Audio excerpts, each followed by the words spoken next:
numbers grow, what do they project? What do they say about the city of Cleveland? What do they say about Clevelanders? For me, the word welcoming comes to mind. Most of our growth as a city pre-1950 was attributed to the growth of immigrants, as reflected in our cultural gardens. In some respect, like a spring bud on a branch, each new garden represents the growth of our city's family tree. A century ago, our city had a knack for welcoming people. Let's hope we're developing that knack again. I want to congratulate the Board of Global Cleveland on the hire of new director, Joe Zimmerman. Cleveland Council members, you know that was a good hire. I'm sorry you lost him, but community gave him again. So, who knows? When we welcome people, we grow. At the turn of the last century, our city was 1/3 foreign-born. A century later, that number had fallen into the single digits at less than 5%. As immigrant flow declined, so did the population of our city. You put aside for a minute, and let's do that, national immigration policy debates that are hard even to call debates these days. They haven't been all too cordial. If we rise above the rhetoric and get to pure fact, it's an unassailable proposition by way of our own Cleveland testimony that we grow as a community when we attract immigrants. Where is the city growing today? We're one neighborhood in the city in University Circle and proud of it, but we're a prime example. We are in double digits in percent population foreign-born. As we've grown immigrants, we've grown the population back in the census tracts represented in University Circle. To University Circle, and I know, to all the city of Cleveland, immigrants matter. UCI's message on the back of your program tonight, the second to last page, is a welcoming message. It's intentional.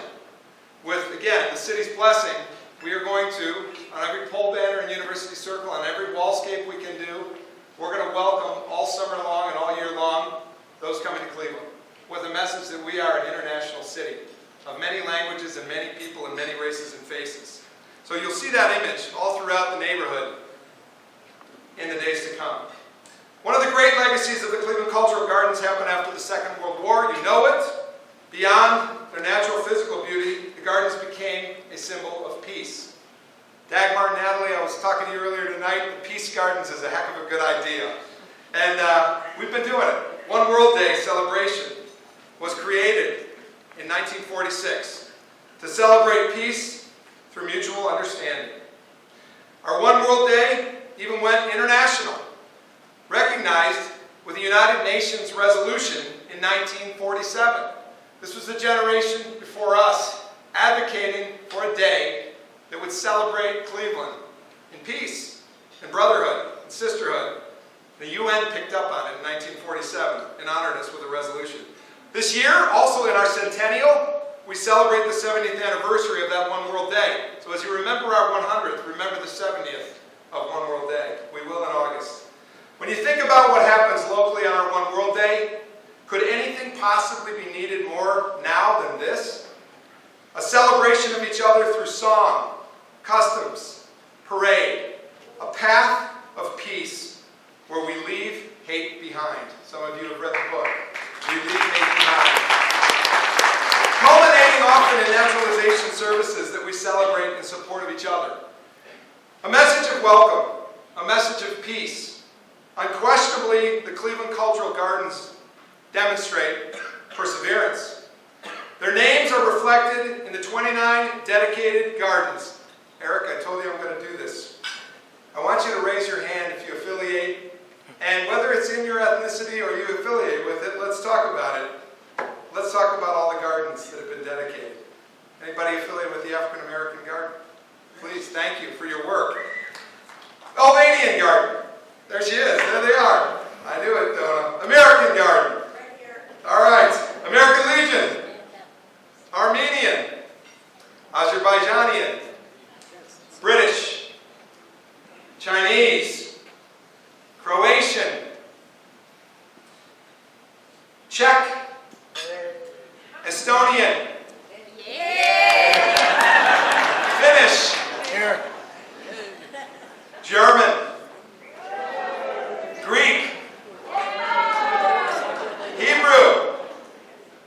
Hungarian. Indian. Irish. Italian.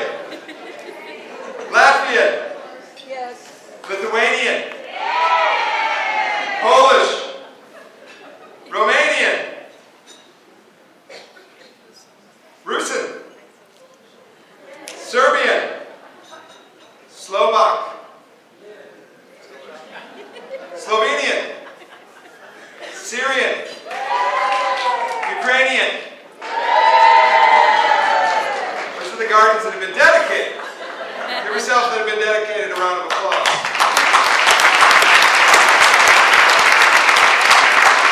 The message of perseverance.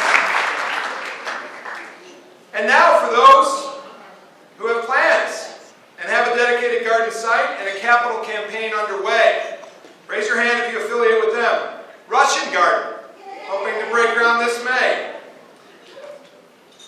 Scottish, Korean, Ethiopian, Vietnamese, Lebanese, Native American, Turkish, perseverance. And finally, those inquiring. Raise your hand if you're simply inquiring. Austria, France, Spain, Mexico, Burkina Faso, Netherlands, the Hispanic community, Liberia. Okay. Shout it out if I missed dedicated, in the works, or inquiring. Okay, we're okay. All right. To all of you.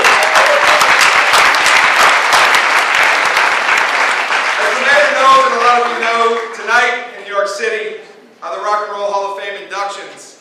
It's my opinion that when the inductees come to Cleveland to be officially installed at the Rock and Roll Hall of Fame, we ought to call out and say there's a few more rock stars right here and right in the cultural gardens, right? Rock stars, we're all rock. You're a room brimming with perseverance.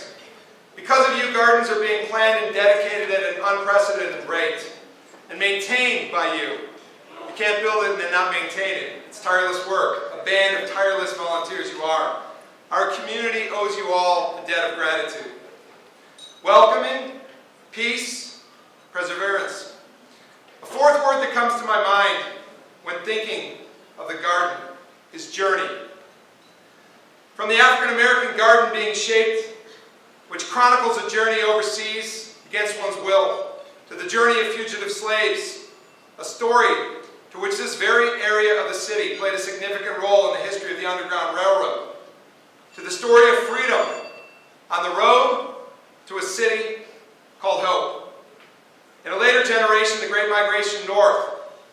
I saw Dan Bickerstaff, the architect, here tonight, and all the team with the African American Cultural Garden. This garden undoubtedly is an image